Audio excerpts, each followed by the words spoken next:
today's video is on graphing a system of linear equations. So we're going to be combining a lot of different objectives that we've learned previously.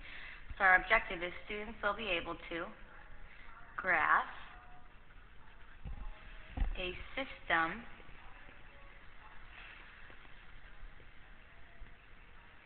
of inequalities. A system of inequalities. So we've learned about graphing systems of equations. Now we're going to talk about graphing systems of inequalities. So a couple of things I want to get out of the way. What I want you to do right now is go ahead and practice graphing these two lines. Graph these two lines. I'm going to go ahead and pause the video, graph these two lines, and then press play to see what they look like. Okay. I'm going to have to excuse my lines since I don't have a straight edge, but what I just did here is I graphed these two linear equations. They have equal signs so that they are equations. They have a point that they intersect at, and they intersect at the point 1, 2. Their solution is 1, 2. What I want you to remember is that the solution to a linear system occurs when the two lines intersect or meet. That's the solution. This system has one solution. Its solution is 1, 2. And if we were to plug those numbers into these equations, we would get that solution. A system of linear inequalities is similar but a little bit different. You'll notice here that we have these two inequalities. We graph each of the inequalities separately, and then we find the place where they overlap. So the solution to a system of linear inequalities occurs where the two regions overlap. Where the two regions overlap. The solution to a system of linear inequalities has to be where they overlap, because those points where they overlap will work for both of the systems. And that will be a little bit more clear as we move forward and do some examples. So let's do this first example. So solve this system of inequalities. The first thing we want to do is put all of our inequalities into y equals mx plus b, which these two are already there. The next thing we want to do is graph the boundary line, or just graph the graph. It has a note here, pay attention to the dashed and the solid line, so please pay attention to whether it's a dashed or a solid line. I want you to pause the video, try to graph these two, and then you can resume to see how to graph them or for some help and what the solution is. So this first one, we have an m of 3 and a b of negative 6. So I'm going to go to negative 6 on my y-axis. I'm going to have a slope of positive 3, so I'm going to go up 3 over 1. Up 3 over 1, up 3 over 1, up 3 over 1.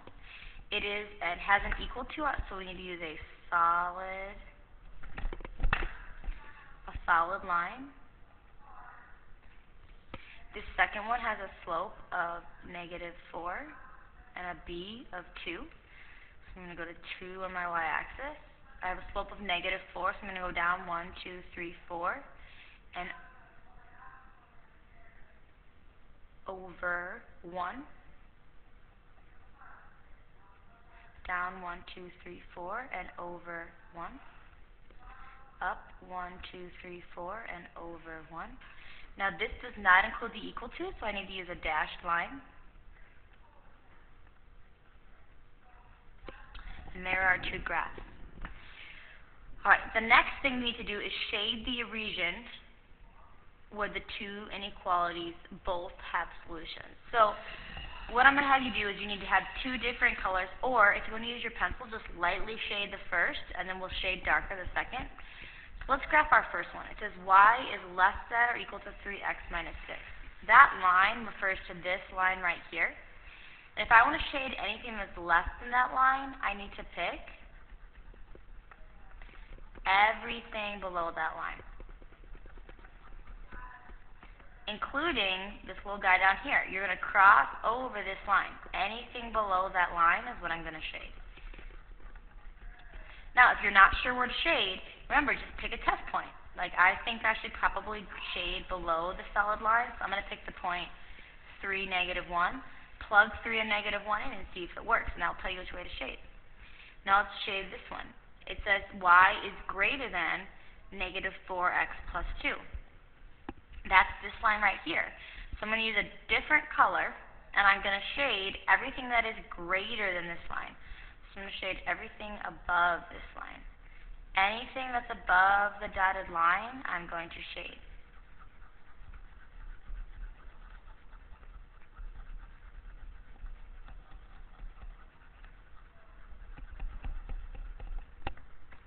Now you should start to see that there's a place where the two graphs overlap, and the place they overlap is right here. What that means is that any point in this area is going to be a solution to both of the inequalities. If it falls out of this area, if it falls in this area, this point right here, for instance, would only be a solution to the second equation. This point right here would only be a solution to the first equation. We need to find any point that's in the area that both of these are, which is this area right here. Now, when we draw our graph, before you finalize it, let's double check by checking the point. So I'm going to take a point that's in this double shaded area, like this point right here, which is 3, negative 1. I'm going to just go ahead, put it into my original equations and make sure that it works. So my first equation was y is less than or equal to 3x minus 6. So is negative 1 less than or equal to 3 times 3 minus 6? Well, 3 times 3 is 9. 9 minus 6 is 3. Is negative 1 less than or equal to 3? Yes. Let's double check that same point with our second equation. Is y greater than negative 4x plus 2? We had a y value of negative 1, so is y greater than negative 4 times 3 plus 2? Let's see. Negative 4 times 3 is negative 12. Negative 12 plus 2 gives you negative 10. Is negative 1 greater than negative 10? Yes. Since this point works, we know we shaded correctly. Now, to really shade correctly, we do not want to keep these other areas shaded. If you've used two different colors, you can leave it, but if you're using pencil, go ahead and erase this other shaded area because we want to make sure that we only see the portion that's actually the solution shaded. One last thing I want to talk about is this a solution or not? Remember that anything that falls on this solid line is a solution. So any of these numbers on this solid line are, in fact, solutions. Any of the numbers that fall, or the points that fall on this dotted line, are not solutions. So, for example, this point right here is on the solid line. So this point 2, 0 would be a solution to this inequality. This point right here, which is 2, negative 6, would not be a solution to this system because it falls on the dashed line. Alright, let's go ahead and do another example. It says solve this system of inequalities. So we need to graph these two equations onto our graph. First step, step 1, is to put all your inequalities into y equals mx plus b form. Now I'm looking at this and I notice that my first inequality is not in y equals mx plus b, but my second equality is. So I'm going to go ahead and I'm going to rearrange this. We can do this part together. So if I want to get y by itself, the first thing I need to do is get rid of the x. So I have negative 2y is less than 6 minus x. I still need to get rid of the negative 2, so I'm going to go ahead and divide both sides by negative 2. So y is going to be, I did flip my inequality sign, so I need to put y is greater than. 6 divided by negative 2 is negative 3. Negative 1x divided by negative 2 is a positive 1/2 x. And I'm going to go ahead and just rewrite this so the x comes first. 1/2 x minus 3. Now I want you to go ahead and pause the video. You have this equation and then you have your second equation. Try graphing them, and then when you're ready, press play and you can see how to do it and also check your answer. So let's graph this one first. We have a slope of 1/2. We have a y-intercept of negative 3. I'm going to go to negative 3, up 1 over 2, up 1 over 2, up 1 over 2. Same down the other side. We have no equal to, so remember this needs to be a dashed line. I'm going to fill this in with dashes. My second equation has a slope of negative 3 over 2 and a b of 5. So I'm going to go to 5 on my y-axis. I'm going to go down 3 over 2, down 3 over 2. It includes the equal to, so I need to have a solid line. now that I'm graphed, I'm going to go ahead and figure out how to shade. So let's talk about this first one first. We have that y is greater than 1/2 x minus 3. So this refers to our dashed line right here, and it's greater than, so I know I want to shade everything above this line. So I'm going to shade everything that's above.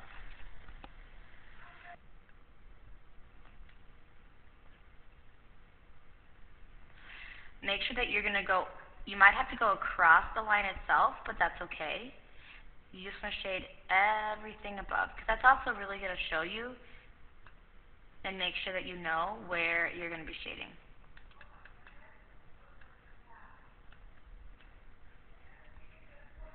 And it doesn't have to be perfect. You don't have to make sure that every little crevice is filled, just as long as that you know that anything above this line is technically what you think is the solution. Now let's go ahead and shade our second one. I'm going to use a different color. I have that y is less than -3/2x plus 5. So that's my solid line right here. It's less than, so I'm thinking that I want to shade below. So I'm going to shade everything that's below. Everything. And we're going to go all the way down the line. So I'm going to shade all of this. Oops. Excuse me, my pen is a little bit off. I'm going to shade everything below this line.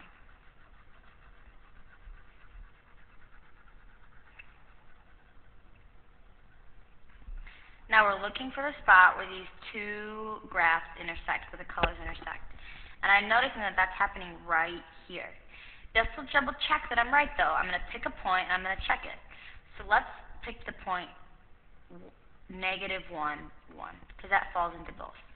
We're running out of room a little bit, so what I'm going to do is go ahead and erase this work we did to rearrange. When we plug it in, we're going to want to plug it into these two originals. So I'm going to go ahead and erase this and make sure you have this down.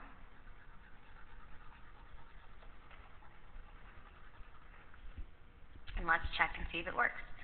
So our first equation was x minus 2y is less than 6. So my x value is -1. Is -1 minus 2 times 1 less than 6? Well, -2 times 1 is -2. -1 minus -2 is -3. So is -3 less than 6? Yes. Let's try a second one. Is y less than or equal to -3/2x plus 5? My y value is 1. So is 1 less than or equal to -3 times over 2 times -1 plus 5? Let's check it out. Well, 1 is less than or equal to -3/2 times a -1 gives me a positive 1.5. And 1.5 plus 5 is going to give me a 6.5. Is 1 less than 6.5? Yes. It works for both, so I know that this is correct. Remember that any number on this line will be a solution. Any number that is on this line will not be a solution. This one right here is a little bit tricky because it falls on both. This one right here is not going to be a solution, and the reason why is it would work for the solid line, but it would not work for the dashed line. And in order for it to be a solution, it needs to work for both. Okay, we've done 2 examples. Since you go ahead and try these 4 different practice problems, make sure that you rearrange your equations if you need to beforehand. Press pause, and when you're ready, you can see the answers. Here are your solutions. Please double check that you have the correct solid or dashed lines, and also double check that you've correctly shaded. Make sure you test the points. Come to class with any questions that you may have.